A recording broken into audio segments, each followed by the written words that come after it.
Lava, desolación, muerte. El Vesubio destruyó por completo Herculano, pero aparte de traerle la desolación, también le consagró la inmortalidad. Gracias a ello, hoy podemos conocer cómo vivieron y murieron sus habitantes.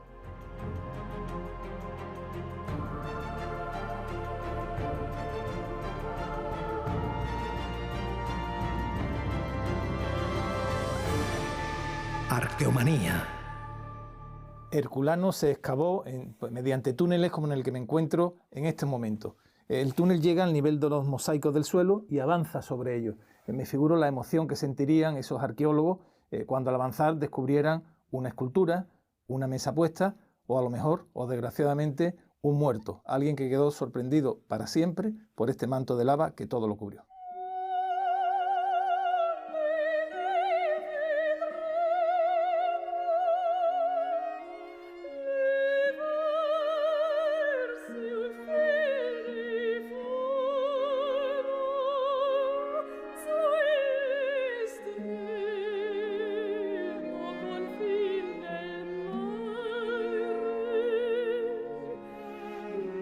Podrán creer las generaciones venideras, cuando de nuevo crezcan las mieses y verdeen estos desiertos, que yacen debajo ciudades y gentes, y que las campiñas de sus antepasados han sucumbido a un mar de fuego.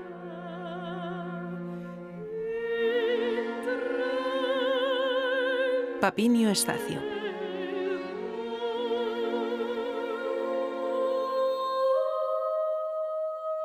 En el año 79 después de Cristo, el Vesubio rugió con furia colosal y telúrica. La erupción del volcán, todo lava y fuego, sepultó ciudades y campiñas que quedaron cubiertas por un grueso manto de lava y ceniza.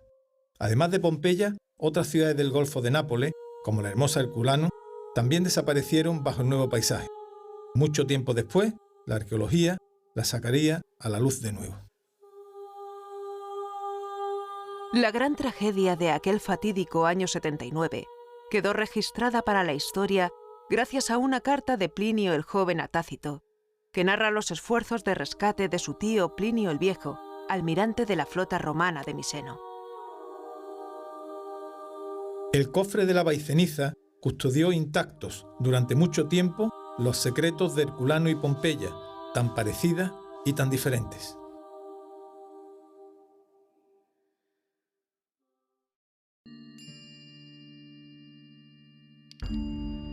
Sin embargo, la erupción del Vesubio no causó tantas víctimas mortales como cabría suponer en un principio.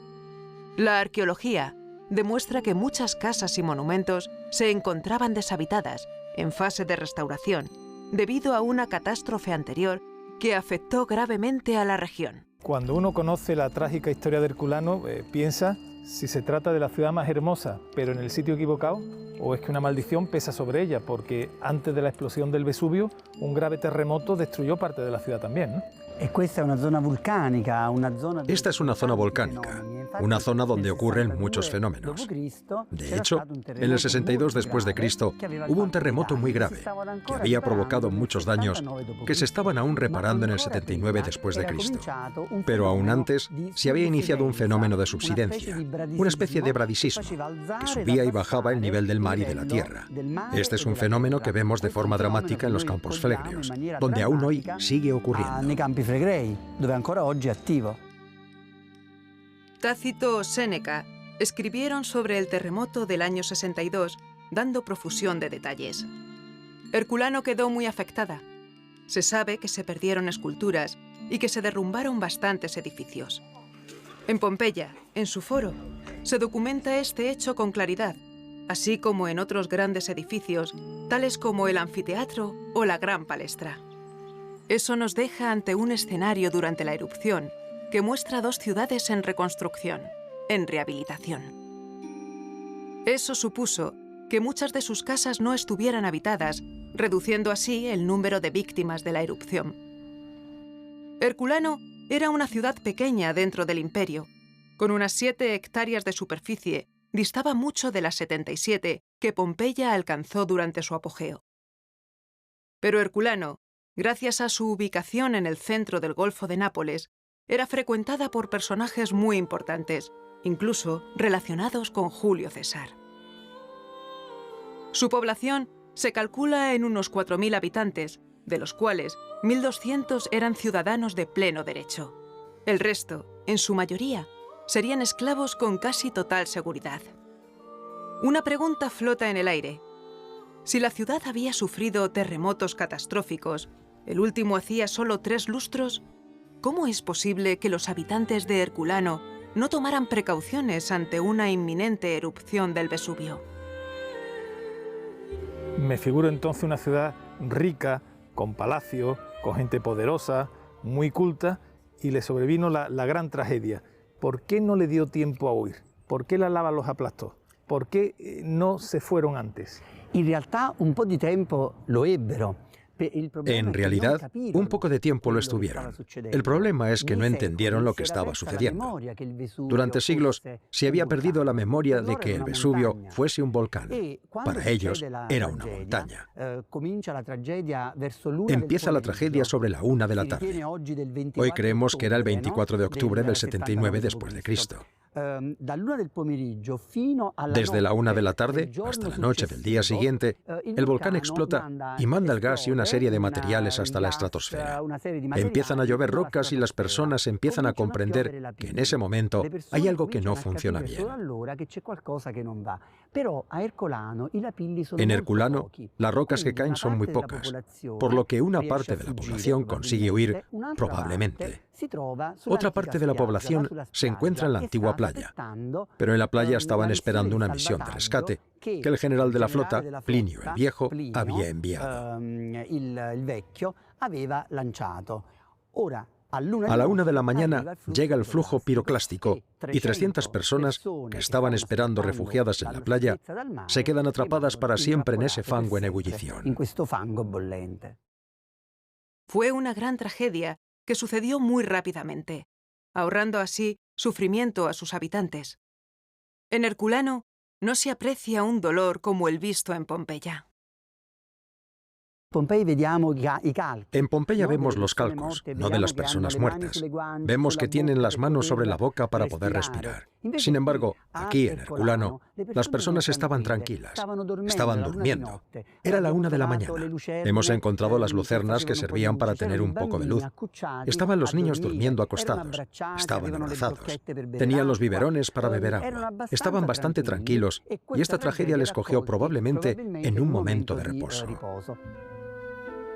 Las excavaciones de Herculano comenzaron el 23 de octubre de 1738. El sitio de Herculano afloró por casualidad cuando se excavaba un pozo. Entonces se halló el pie de mármol de una estatua. El descubrimiento llega a oídos del rey Carlos III, que toma cartas en el asunto. Se produjo un verdadero estupor entre los ilustrados del reino de Nápoles. ¿Qué aporta Herculano sobre todo a la arqueología internacional, al mundo, al conocimiento del mundo romano? Justo esa idea de la vida parada, el reloj del tiempo que se para, fue lo que impresionó a todos, desde las excavaciones de Carlos III en la época de los Borbones. Fue esto lo que impresionaba a todos los intelectuales. Las excavaciones de Herculano son una fuente de conocimiento excepcional, sobre todo porque es la única ciudad de todo el mundo romano que aún conserva todo el paseo marítimo. Es la única ciudad del mundo romano que conserva la arquitectura hasta el 3er piso. La única ciudad del mundo romano que conserva la madera usada como elemento de construcción, pero también los muebles, las telas o la comida. Casi todas las casas tenían 2 pisos, acabo de visitar el piso superior y la verdad es asombroso, no solamente por la belleza de las casas, la armonía, sino porque hayan conservado la estructura completa. Muchas personas tienden a pensar que lo que sucedió en Herculano es lo mismo que acaeció en Pompeya, pero existen diferencias claras. Eso se debe a que Herculano está más cerca del Vesubio y recibió materiales piroclásticos diferentes en otra fase de la erupción. ¿Qué diferencia hay entre Pompeya y Herculano? Desde el punto de vista de su destrucción hay 2 modalidades completamente diferentes. Pompeya fue sepultada por 6 metros de rocas, mientras Herculano fue sepultada por los flujos piroclásticos. Tenemos que imaginar unas grandes masas de gas, tierra y material volcánico que se fueron acumulando a lo largo de muchas horas sobre la ciudad, enterrándola con una capa de hasta 26 metros de espesor. Esta masa de flujos piroclásticos era muy densa, tan densa que no tenía oxígeno dentro. Por este motivo, aunque estuviesen calientes a 300 o 400 grados, según el caso, los materiales orgánicos no están calcinados porque no había oxígeno. Por lo tanto, todo el material orgánico se ha conservado. Esta es una de las principales diferencias con Pompeya. Herculano se descubrió gracias a los extensos túneles excavados en la lava, y todo comenzó en el teatro. Visitar hoy sus penumbras, descendiendo por galerías casi espeleológicas, causa una gran emoción. Una experiencia única de oscuridad y arqueología. El griterío de ayer congelado en el denso silencio de hoy. Tras descender durante varios minutos, se alcanza el escenario. Parece el infierno de los cómicos. En la superestructura de lava se han excavado algunos tramos de graderío. Una de las imágenes más impactantes es la de una cara grabada en la lava. Una persona atrapada, quizás, aunque se especuló con esta tétrica posibilidad, finalmente se confirmó, menos mal, que se trataba de una escultura. En la misma zona de la escena se pueden ver algunas epigrafías. La potencia de la capa de lava que sepultó al teatro, o la que se alza frente a las casas de la villa de Nonio Balbo, o la de los papiros, da una idea cierta del volumen de materiales volcánicos que cubrieron Herculano durante la violenta erupción del 79.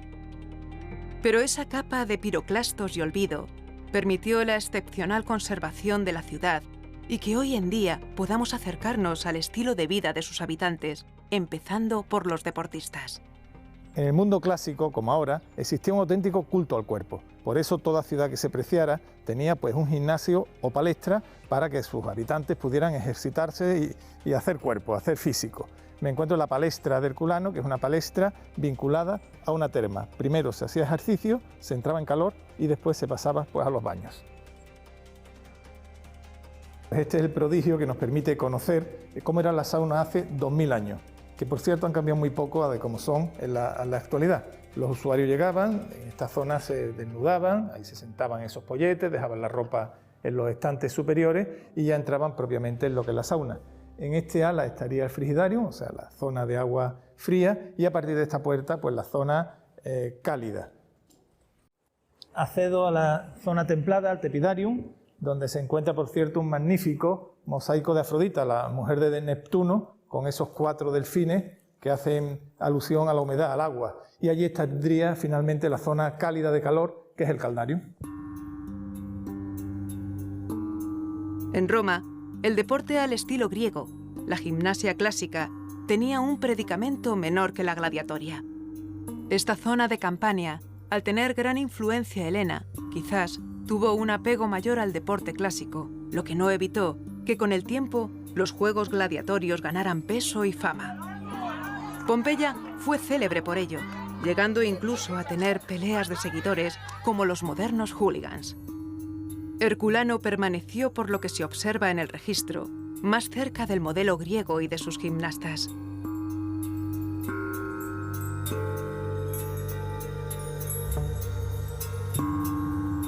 Una lápida en la que se recoge el patronímico Próculo, relacionado con algunos personajes hispanos y de otras partes del imperio, nos advierte de que estamos en el Colegio Augustal.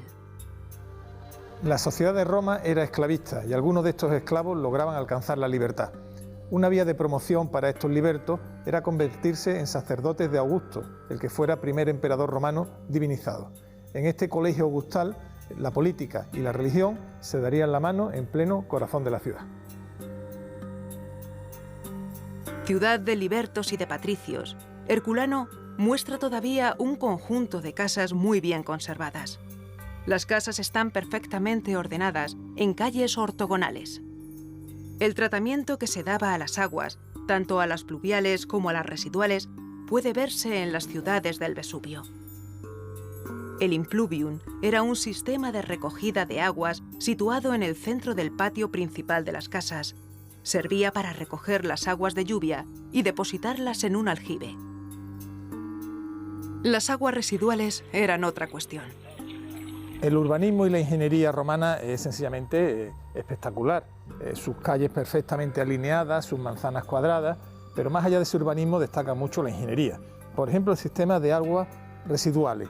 Hay un sistema complejo de alcantarillas que recogen pues, todas las aguas pluvales y sucias de la ciudad. Me encuentro sobre la cloaca máxima, alcantarilla que transcurre en medio de la calzada. Y como anécdota, pues señalaría este registro que recoge el agua sucia de esta casa, del baño, de la cocina, para que caiga y se deposite sobre la cloaca que la dirigirá finalmente hacia el mar. Llueve, casi diluvia, y tenemos la oportunidad de ver cómo se conducía el agua en una ciudad romana clásica. Los ingenieros romanos pensaban en todo, y los arquitectos y paisajistas, fieles seguidores de Vitruvio, construyeron bellas mansiones cuyo horizonte era el mar. Nos encontramos en una ciudad suntuosa, con sus grandes villas y palacios. Los mejores de todos ellos, los más ricos, daban con su fachada hacia el mar y se tenían que disfrutar unas maravillosas vistas a través de sus terrazas, como hoy ocurre en la cercana Capri. Pero lo curioso es que cuando miramos por estas terrazas, donde ellos vieron mar, nosotros no vemos otra cosa que un grueso muro de lava, la lava que arrojó la erupción del Vesubio.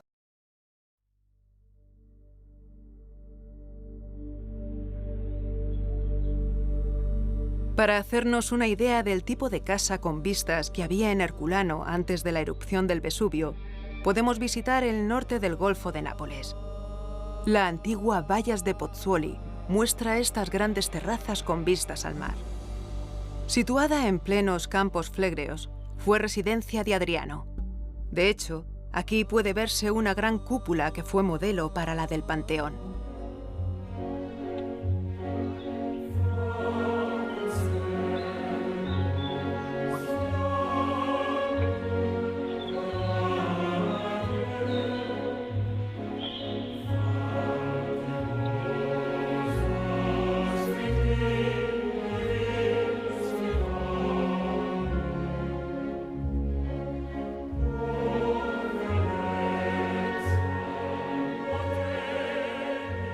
Desde Vallas se observa el castillo de los aragoneses que custodiaba la bahía durante el dominio español y el Vesubio en la lejanía de la costa estaviana. Vallas está construida en plenos Campos Flegreos, una gran caldera sobre un supervolcán. Hay teorías que sostienen que una erupción de hace 39.000 años provocó la extinción de los neandertales. El lago Averno inunda uno de los cráteres junto al mar. Pero no es el único lugar con reminiscencias clásicas. La Solfatara o el anfiteatro van jalonando de Roma un paisaje de la Magna Grecia. En Cumas podemos ver el célebre templo de Sibila, citado por Virgilio en su Eneida. Cumas es griega desde el siglo VIII a.C. Es un lugar con templos dedicados a Apolo que inspiraba a la Sibila, o a Zeus, en la parte más elevada de la montaña.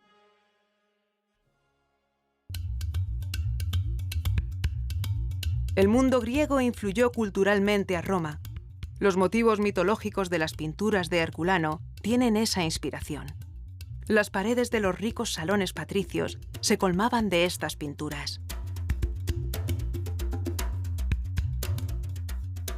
Claro que también y sobre todo en Pompeya, ciudad relacionada con el amor y el sexo, se plasmaron escenas de contenido erótico en los lupanares y en algunas colecciones privadas. Sexo y muerte, Eros y Tánatos. ¿Qué tienen que decirnos los cadáveres recuperados de Herculano? ¿Qué aportan para esclarecer los detalles de cómo la erupción del 79 afectó a la ciudad? A través del estudio de las muestras de esqueletos, hemos visto el sexo y la edad, pero también el tipo de dieta que seguían los antiguos herculanenses. Hemos visto las enfermedades, los trabajos pesados que algunos de ellos, del nivel social más bajo, realizaban. A través, por ejemplo, del estudio de las cañerías, hemos visto cuáles eran los desechos de los alimentos y, por tanto, hemos podido entender todavía mejor cuál era la dieta general de los herculanenses. Se han hallado restos de ropa de abrigo en algunos de estos cadáveres. También se han localizado alimentos más propios del otoño que del verano, lo que está llevando a un consenso sobre la fecha de la explosión, que se traslada al 24 de octubre del año 79 después de Cristo. Hasta ahora se daba por hecho que la fecha era el 24 de agosto, pero estos y otros detalles han cambiado el panorama.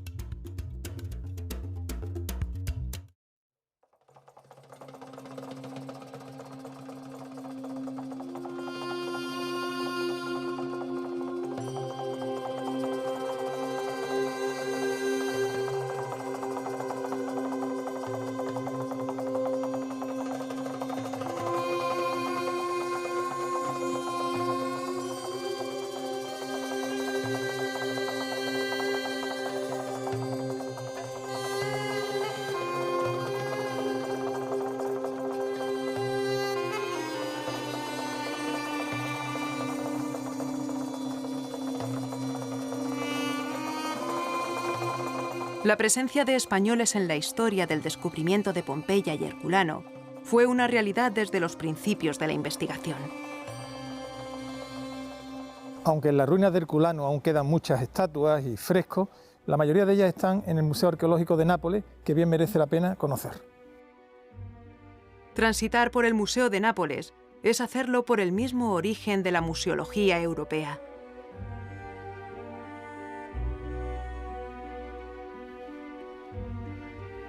Solamente la colección Farnesio merece una visita detallada.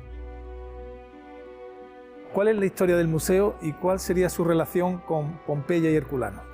El museo nace en torno al 1780 como institución, pero en realidad nace gracias a la figura de Carlos de España, el gran rey de las dos Sicilias, que desde el 1734 estuvo en Nápoles. Que dal 1734 fu a Nápoles.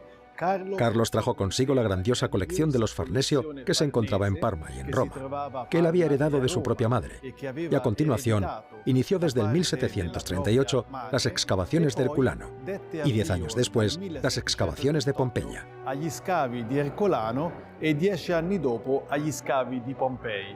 Todo este material extraordinario, frescos, estatuas y mosaicos, fue inicialmente depositado en el Palacio de Portici y después, con su hijo Fernando, fue trasladado al Palacio de los Estudios de Nápoles, donde ahora nos encontramos a partir del 1780.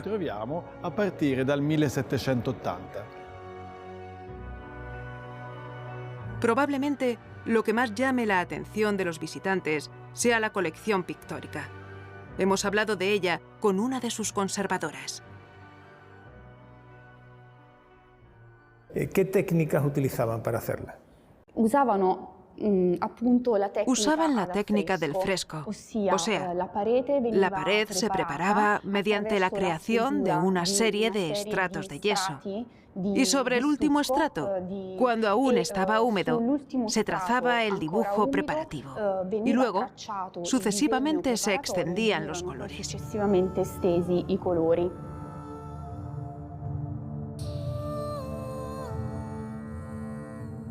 El gusto por decorar, por deleitarse con secuencias narradas visualmente en las paredes de las casas pompeyanas y herculáneas, sumado al hecho de la conservación bajo las cenizas y la lava, nos deja ante una de las colecciones de pintura romana más importantes del mundo. En España se custodia una parte de la historia de Herculano. Viajemos a Madrid para comprobarlo. La Real Academia de Bellas Artes de San Fernando, en su museo de la madrileña calle de Alcalá, conserva parte de la historia del descubrimiento y excavación de Herculano. En la Real Academia de Bellas Artes de San Fernando se pueden observar las réplicas de yeso de algunas esculturas de la Villa de los Papiros. Estos yesos están porque cuando viene Carlos III en 1759 a Madrid, él tiene la nostalgia de lo que había ido apareciendo durante el tiempo que fue rey de Nápoles en las excavaciones de Herculano. Y concretamente lo que más hay son los vaciados de la Villa de los Papiros. Escribe una carta a Bernardo Tanucci, el secretario de Estado, diciéndole que le envíen yesos de esas cosas que, como sabes, son tan de mi genio y gusto, dice una de las cartas.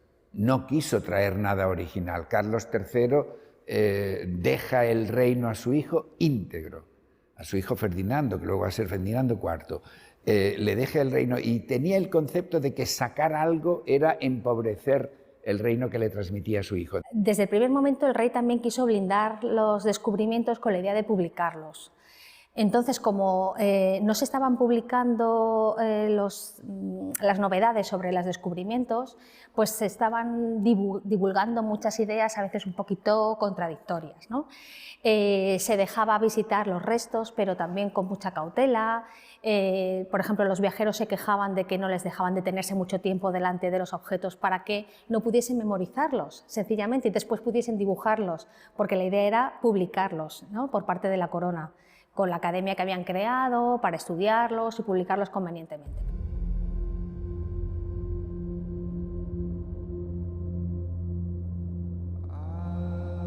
Esta casa de los papiros es realmente sorprendente, pero no solo por su arquitectura, sus ricos mosaicos, sino también por dos elementos que la hacen muy singular. Primero, porque fue de Lucio Capurnio Pisón, el suegro de Julio César, lo que le da un auténtico morbo histórico. Y también porque se descubrió, al excavarla a través de túneles, una riquísima y sorprendente biblioteca de papiros, con más de 1800 papiros. Muchos de estos papiros versaban sobre filosofía epicúrea. Y un detalle, uno de ellos era de un texto totalmente desconocido de Séneca el Viejo. ¿Qué podríamos reseñar de esa biblioteca que tanto asombro ha causado desde su descubrimiento? La única biblioteca del mundo antiguo que hemos recuperado. Probablemente no está íntegra, pero tenemos 1800 volúmenes. De estos 1800 volúmenes de papiro, solamente una parte ha sido examinada. El Museo de Nápoles es el depositario de todos los manuscritos de la Villa de los Papiros. Gracias al empleo de modernas técnicas láser, puede ser posible leer los rollos manuscritos calcinados tras la erupción. El papel quedó en muy mal estado, prácticamente rígido, pero poco a poco, el tesoro de conocimiento, comparable a bibliotecas como las de Pérgamo, Éfeso o Alejandría, irá aflorando.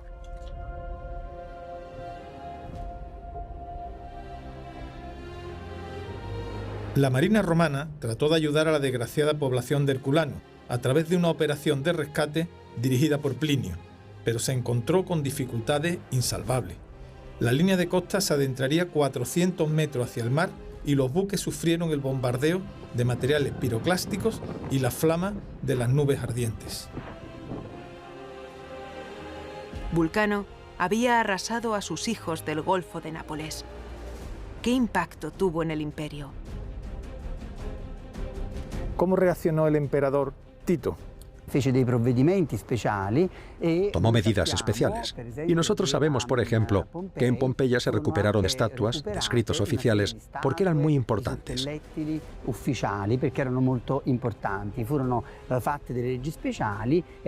Se hicieron leyes especiales. Herculano no se podía salvar porque había desaparecido completamente de la faz de la tierra.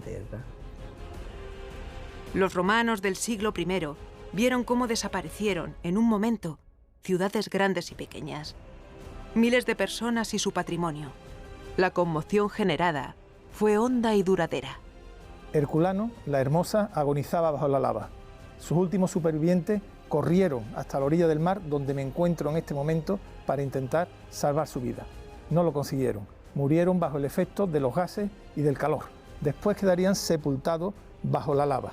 Queremos terminar nuestro programa con un rendido homenaje a aquellos que en vida lograron construir una de las ciudades más hermosas de todo el Imperio Romano.